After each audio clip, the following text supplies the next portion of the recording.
आदिवासियों की हक अधिकार के लिए वर्षों से चली आ रही पेशा कानून की मांग को लेकर कल ऐतिहासिक दिन रहा और आज पेशा कानून दिन है और आदिवासी समाज को एक बड़ी सौगात मुख्यमंत्री हेमंत सोरेन ने कैबिनेट से कल दे दिया। आखिर क्या है पेशा कानून? आज हम आपको बताने जा रहे हैं कि भारत के आदिवासी बहुल इलाकों में ग्राम सभा को मजबूत बनाने और स्थानीय लोगों को उनके अधिकार दिलाने के उद्देश्य से पेशा एक्ट 1996 लागू किया गया। पेशा का पूरा नाम है पंचायत अनुसूचित क्षेत्रों तक विस्तार अधिनियम 1996। यह कानून संविधान की 5वीं अनुसूची के अंतर्गत आने वाले उन क्षेत्रों के लिए बनाया गया है जहां आदिवासी आबादी अधिक है और जो सामाजिक व आर्थिक रूप से पिछड़े माने जाते हैं।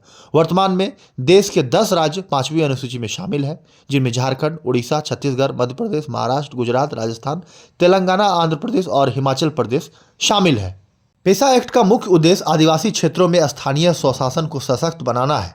इसके तहत ग्राम सभा को निर्णय लेने का अधिकार दिया गया है ताकि विकास योजनाएं सीधे ग्रामीणों की सहमति से लागू हो सके। यह कानून आदिवासी समाज को उनके परंपरागत अधिकार, जल जंगल जमीन पर नियंत्रण और स्थानीय संसाधनों के प्रबंधन का अधिकार देता है। साथ ही शराब बिक्री, खनन, भूमि अधिग्रहण और विकास परियोजनाओं पर ग्राम सभा की सहमति अनिवार्य मानी गई है। पेशा एक्ट के तहत ग्राम सभा को सबसे शक्तिशाली संस्था माना गया है।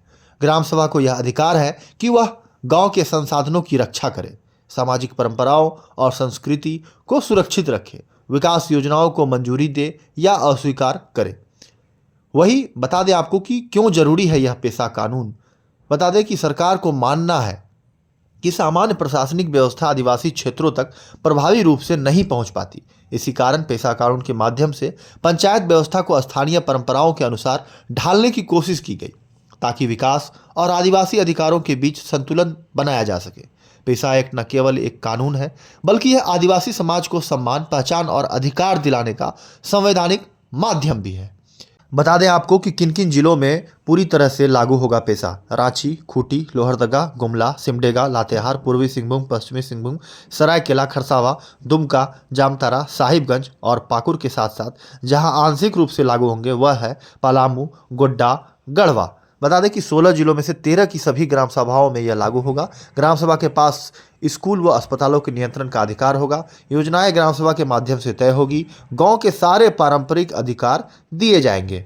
यहाँ पर आपको हम यह भी बता दे रहे हैं कि लघु वन उपज ग्राम सभा को बांस, शहद, मोम, लाह, महुआ, हर्रा, बेहरा और तेंदुपत्ते जैसे उत्पादों पर अधिकार दिया गया है। वही लघु जल निकाय की बात करें तो गांव की सीमा के भीतर आने वाले कुआं, झाड़ी, झरना, तालाब, आहार और नहरों का प्रबंधन ग्राम सभा करेंगी। वही खनिज और मादक द्रव्य की बात करें तो लघु खनिजों और मादक द्रव्यों, देसी विदेशी शराब के संबंध में भी ग्राम सभा का परामर्श और नियंत्रण की सक्रियता दी गई है। ग्राम सभा में इस 1/3 कोरम में से 1/3 महिलाओं की उपस्थिति अनिवार्य भी की गई है। वही आपको यहाँ पर हम यह भी बता दे रहे हैं कि पंचायती राज सचिव ने बताया है कि ग्राम सभा का स्कूल व अस्पतालों के नियंत्रण का अधिकार होगा। पेशा से पंचायत चुनाव व नगर निकाय चुनाव पर कोई असर नहीं होगा। पेशा मूलतः ग्रामीण इलाकों के लिए है और नगर निकाय इससे प्रभावित नहीं होंगे। वही नियमावली में मुखिया और अन्य पदाधिकारियों की जवाबदेही भी तय की गई है। यदि मुखिया विशेष रूप से बैठक बुलाने में विफल रहता है तो उसे पद से हटाने तक का प्रावधान है। जिला उपायुक्त को अधिसूचना जारी होने के 30 दिनों के भीतर सभी ग्राम सभाओं की सूचना प्रकाशित करनी होगी। यह नई नियमावली झारखंड के जनजातीय समाज को उनकी जड़ों से जोड़ते हुए आधुनिक लोकतांत्रिक व्यवस्था में एक मजबूत भागीदारी सुनिश्चित करने की दिशा में मील का पत्थर साबित हो रही है। अगर आप हमारे चैनल पर नए हैं तो चैनल को सब्सक्राइब कर लें, खबर को ज़्यादा से ज़्यादा शेयर करें, लाइक्स और कमेंट्स करना बिल्कुल ना भूलें। शुक्रिया। झारखंड की आवाज YouTube न्यूज चैनल को सब्सक्राइब जरूर करें, लाइक, कमेंट और शेयर करना ना भूलें। जुड़े रहिए हमारे साथ क्योंकि हम हैं आपकी आवाज।